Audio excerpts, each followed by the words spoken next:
Assalamualaikum warahmatullahi wabarakatuh. Kembali lagi dengan saya Alif Fatur Rahman di channel Mister Alif. Pada kali ini sesuai dengan judul yang sudah saya tulis di atas, BKI 6A Podcast Ciri-ciri Gangguan Mental Remaja. Sebelumnya di sini saya akan menjelaskan dulu kenapa podcast, padahal ini bukan podcast. Saya memiliki keinginan untuk memiliki podcast, maka dari itu saya beri nama podcast. Semoga kedepannya menjadi podcast, amin. Mungkin kita lanjut saja pada ciri-ciri gangguan mental remaja. Saya baru ingat, sebelum kita melanjutkan kepada materi yang ini, saya mau mengingatkan untuk kalian para penonton YouTube Mister Alif, mungkin bisa berkunjung ya ke blog saya. Nanti akan di situ ada beberapa materi mengenai keBKI-an, konseling terutama ya. Kalian bisa baca-baca di sana. Nanti saya akan simpan linknya di deskripsi. Kalau begitu saya langsung saja ke materi ciri-ciri gangguan mental pada remaja. Mendeteksi ciri-ciri gangguan mental pada remaja itu sebenarnya tidak mudah. Banyak hal baru yang ditemui dan dipelajari. Itu dapat memicu anak pada usia pubertas mengalami perubahan perilaku atau suasana hati. Meskipun seperti itu, perubahan tersebut tidak bisa lagi dianggap normal jika sudah mengganggu kehidupan sehari-hari, dan juga tidak sesuai dengan usianya ya, tentu saja. Nah, pada setiap anak itu ciri-ciri gangguan mental yang munculnya itu bisa berbeda-beda, kawan-kawan, tergantung usia, jenis penyakit, lalu tingkat keparahannya penyakit itu seperti apa. Namun secara garis besarnya itu anak-anak remaja dengan gangguan mental ini akan menunjukkan tanda-tanda yang nanti akan saya baca ini. Di antaranya itu yang pertama, yaitu tidak bisa mengontrol emosi. Nah, anak remaja yang punya gangguan mental biasanya itu tidak mampu mengelola emosi atau berkesan lebih sensitif. Nah, ia ini bisa merasa sedih yang begitu mendalam dan juga kadang-kadang marah. Marahnya itu kadang tidak jelas ya, teman-teman. Nah, ia juga sering merasa kalau dirinya itu selalu salah dan tidak berharga. Nah, itu adalah ciri-ciri gangguan mental yang pertama. Kita lanjut. Yang kedua apa sih? Yang kedua ini yaitu perubahan perilaku yang tidak wajar. Nah, perlu diwaspadai nih kawan-kawan, ketika anak remaja tiba-tiba berperilaku tidak wajar, seperti memberontak, mengamuk, berperilaku arogan, mudah tersinggung, atau kembali seperti anak kecil. Nah, ini bisa saja menjadi tanda ia mengalami gangguan mental. Tidak hanya itu, kesulitan bersosialisasi, menarik diri dari lingkungannya, serta juga menghilangkan minat untuk melakukan hal-hal yang disukai dan biasa dilakukannya, seperti pergi ke sekolah, bermain bola dengan teman-temannya, atau bermain apapun itu, juga bisa menjadi tanda-tanda adanya gangguan mental yang diderita pada anak itu. Nah, untuk anak remaja yang memiliki gangguan kecemasan, ia bisa merasa cemas yang berlebihan ketika berada di sekitar orang lain, takut akan penolakan, serta memilih menghindar dari tempat yang ramai dari banyak orang. Kita lanjut ke yang ketiga, yaitu prestasi di sekolah menurun. Nah, karena enggan beraktivitas tadi, yang nomor 2, anak ini punya gangguan mental akan mengalami masalah dalam proses belajar, sehingga prestasi di sekolahnya pun dapat menurun. Kondisi ini juga bisa membuat fungsi kognitifnya seperti kemampuan berpikir, mengingat, atau memecahkan masalah menjadi lebih lemah dari biasanya. Langsung saja kita nomor 4, gangguan tidur dan makan. Nah, mungkin hal yang biasa melihat anak remaja suka begadang ya, teman-teman. Namun jika waktu tidur anak itu berubah dengan ekstrim atau tidak menentu, seperti susah tidur misalkan, terlalu banyak tidur, atau justru tidak bisa tidur sama sekali, itu bisa bisa jadi psikisnya itu terganggu. Anak itu bisa mengalami gangguan mental, biasanya juga akan mengeluh seperti mimpi buruk atau tidur sambil belajar, atau biasa kita tidur sambil berjalan ya, atau biasa disebut itu mengigau. Nah, selain masalah pada tidur itu, remaja yang menderita gangguan mental juga kerap mengalami gangguan makan, seperti tidak nafsu makan hingga berat badannya menurun, atau justru makan berlebihan, atau bahasa Inggrisnya itu saya baca itu stress eating, yang membuatnya menjadi obesitas. Itu adalah ciri yang keempat. Lalu ciri yang kelima yaitu melakukan kebiasaan buruk. Nah, anak remaja yang psikisnya bermasalah biasanya akan meluapkan emosi dengan melakukan hal yang buruk. Nah, ini berupa bisa seperti merokok berlebihan, minum minuman beralkohol, atau konsumsi obat-obatan terlarang. Nah, selain itu juga mereka ini kerap membenci atau menyakiti dirinya sendiri, seperti menyalahkan diri sendiri, bahkan terpikirkan atau mungkin sudah mencoba untuk bunuh diri. Wah, sangat parah ya ternyata ciri-ciri yang kelima ini. Kalau begitu kita lanjut ciri-ciri yang keenam. Nah, ini mengeluh sakit fisik. Anak remaja yang punya masalah mental tidak hanya bisa dilihat dari adanya perubahan perilakunya, tapi juga bisa muncul gejala fisik. Biasanya anak dengan masalah mental akan mengeluh sakit kepala, sakit perut, sakit punggung, atau nyeri pada otot-otot mereka.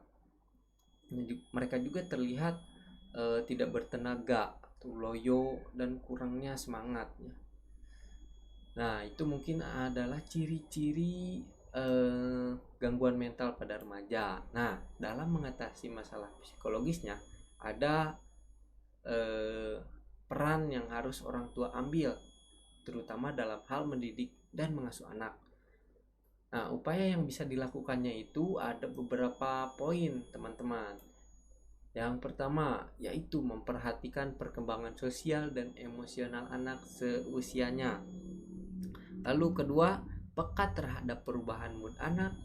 Lalu yang ketiga, mendeteksi dini masalah psikologis yang mungkin anak alami. Yang keempat, memperhatikan interaksi anak di sekolah ataupun di lingkungan sekitar rumah. Lalu yang kelima, mempersiapkan fasilitas perawatan sejak dini seperti terapi dengan psikolog anak. Dan yang terakhir, menyediakan makanan dengan gizi seimbang untuk mendukung perkembangan otak anak.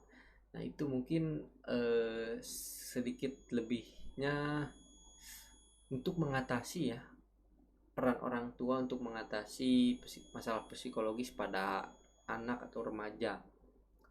Lalu lanjut, biasanya saya mengambil ini pertanyaan dari internet yang banyak ditanyakan. Sebentar saya akan tunjukkan di layar di sebelah sini nanti ya. Nah, orang tua saya toksik secara verbal, suka mengkritik dan meremehkan kemampuan saya. Tidak pernah suportif kalau saya mau ngelakuin sesuatu. Terus kalau saya ngeluh, kadang dia seperti tidak empati terhadap saya. Karena itu saya merasa tidak percaya diri terhadap apa yang mau saya lakuin. Meskipun itu hal yang disukai, hal itu membuat saya berperilaku seperti itu juga terhadap teman saya, sehingga merasa tidak memiliki teman dan akhirnya insecure. Oke teman-teman, saya mungkin mau sedikit menjelaskan mengenai banyaknya hal masalah seperti ini ya. Saya pernah membaca dari salah satu dokter psikolog itu seperti ini.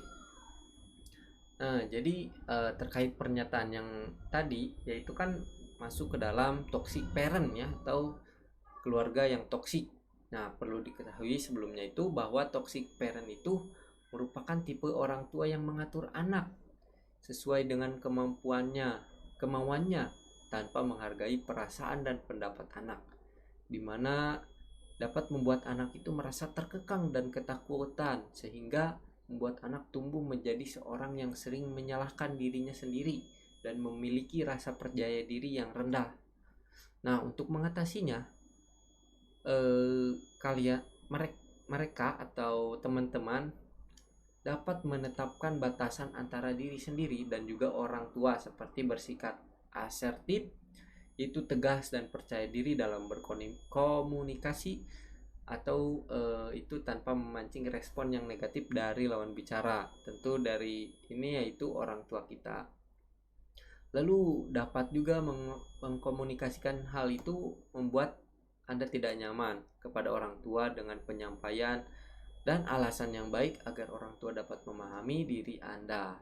Selain itu, Anda juga dapat mengalihkan kritik yang sering diutarakan kepada Anda, pencapaian yang telah Anda lakukan selama ini, untuk sekaligus meningkatkan kepercayaan diri Anda kepada orang lain, terutama kepada orang tua.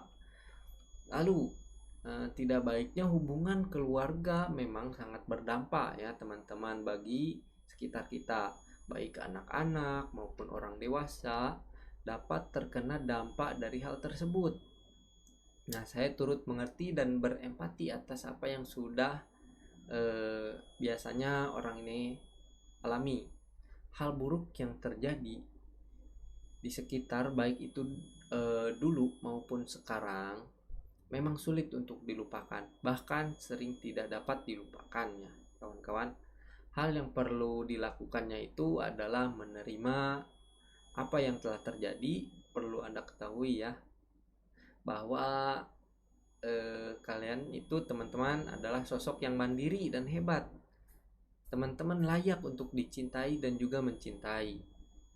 Nah, menurut yang saya baca yang dari salah satu dokter itu, ada saran untuk teman-teman untuk cara menenangkan diri dengan melakukan beberapa cara, yaitu yang pertama, tarik napas dalam perlahan selama 5 detik, lalu tahan selama 5 detik juga, serta keluarkan perlahan selama 5 detik.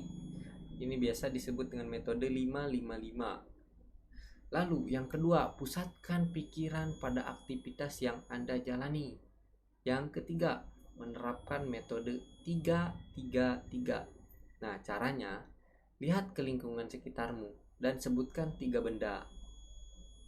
Tiga yang pertama. Lalu sebutkan 3 suara yang terdengar saat itu. Itu adalah 3 yang kedua. Dan 3 yang ketiga, yaitu sebut 3 bagian tubuh sambil menggerak-gerakannya dengan santai. Itu adalah saran yang ketiga. Lalu yang keempat, hindari minuman berkafein dan juga beralkohol. Lalu yang kelima, bercerita kepada orang yang dekat dan bisa Anda percayai. Lalu yang kelima, yang keenam selanjutnya ya, sediakan waktu untuk diri Anda sendiri. Lalu lakukanlah hal yang menyenangkan, yang tentu saja teman-teman sukai ya. Lalu yang ketujuh, istirahat cukup, itu dengan tidur kurang lebih 7-8 jam per hari. Dan yang terakhir, makan yang teratur dan bergizi, serta minum air mineral yang cukup untuk menjaga tubuh kita dari dehidrasi dan juga kita agar lebih tenang. Nah, itulah poin-poin saran yang saya baca di salah satu artikel dokter yang saat itu. Nah, apabila keluhan ini misalkan sudah dirasakan cukup lama dan juga mengganggu aktivitas